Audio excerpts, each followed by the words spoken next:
from Christy Cooks for Life, and I'm starting a new segment that's called Cooking with Christy. And every day I'm going to have a live video of us cooking dinner. So I thought it'd be kind of fun for you guys to see what we eat every day. That being said, what I'm doing today is some prep cooking for the week. And I actually saw this recipe on with Chris Powell, who does the Transformation app.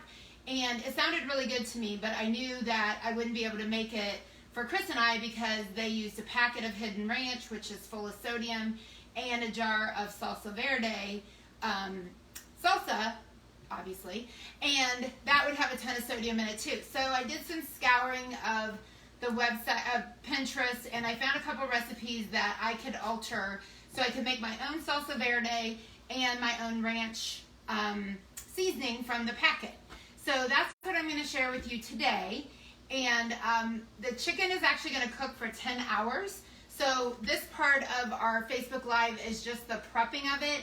And then when I use it in recipes later in the week, you'll be able to see the finished product. So the first thing we have to do is you have to roast the tomatillas, which, by the way, I actually have never worked with tomatillas before. So I'm pretty excited to see how this turns out. So it calls for a pound of tomatillas, which for us ended up to be what I'd say about 6 medium ones. So I'm going to put those in my blender. You can use a blender or a food processor. Sorry. So I'll throw those in there. The recipe calls for a serrano pepper, which is going to make it a little bit spicy. So if you don't want it to be spicy, you'll want to use 2 jalapenos or just leave it out altogether. So we're going to put that in there. And then we need a rough cut medium onion and 2 garlic cloves. So I just kind of chop those up a little bit because the blender will do the rest. And then we need 1/3 cup of fresh cilantro. So we'll put that in there. And a tablespoon of lime juice. So I got my handy lemon juicer, but it'll work fine. And it calls for a tablespoon, so I'm just going to kind of guess that that's about right. We'll do a little taste test later.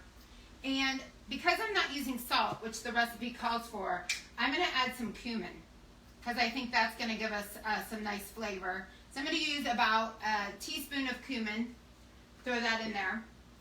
And I'm actually going to give this a blend to get it mixed up. So it's going to get a little bit loud in here for a minute. Or not.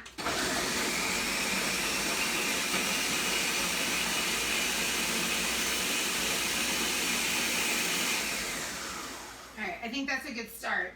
And then what I did was I created a Hidden Valley Ranch Christy style mixture. So I took 2/3 of a cup of cultured dry buttermilk and a 1/4 cup of organic parsley already dried. You don't want to use the fresh because you're going to keep this around. And 2 teaspoons of dill, 2 teaspoons of chive, 1.5 tablespoons of chopped onion, onion powder, and garlic powder, and then 2 teaspoons of ground black pepper. And I mixed it all up in this mason jar. And so for 1 packet, it's 3 tablespoons. And I bet I forgot to get a tablespoon. So I can grab that. Hold on. Or not. So I'm just going to use a regular tablespoon because I don't think it matters. It's a little extra. So we're going to do 1, 2, 3. So instead of buying those packets, you can make this, and then you need to keep the buttermilk that you didn't use and the actual ranch blend in the refrigerator because this buttermilk needs to be refrigerated. And then you'll have the seasoning that you can use in dips or dressings. I'm super excited to use that for some other things. I'm always trying to make a ranch dip, and I think the powdered milk is going to be the key. I haven't used that before, and I'm pretty excited about that. So we're going to blend this up the rest of the way.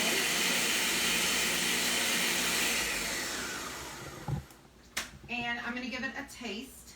No idea what this is going to taste like. going to say? Serrano pepper, super hot. So if you don't like spicy, you definitely do not want to use that. Woo! I did not anticipate that. But the flavor is amazing. And right now it's a little bit warm because those tomatillos just came out of the oven. Just so you know, I roasted those for 15 minutes at 425. I wanted to go ahead and get that done so we didn't have to wait for that. I don't really think that salsa needs anything else. The nice thing about it is I'm going to pour it over the chicken that I have in the crock pot. So even though it's a little spicy, once it cooks down and it blends in with the chicken, it shouldn't be so bad if you don't like it spicy. So in the crock pot, I have 3 pretty large chicken breasts and then 8 chicken thighs. Chris was saying in his video, which is why I want to make this, is that he mixes them together because then the breasts don't get so dry and you get a little bit of that dark meat and white meat. So I'm excited to see how this turns out. So really that's all we're going to do. We're going to pour this over the chicken. I'll go ahead and do that while we're live. If you guys have any questions or, you know, if you've ever made anything like this and you want to share your recipes, let me know. I'm just going to pour that over the top. I'm going to turn this baby on low for 10 hours. And we're going to see what we get at the end.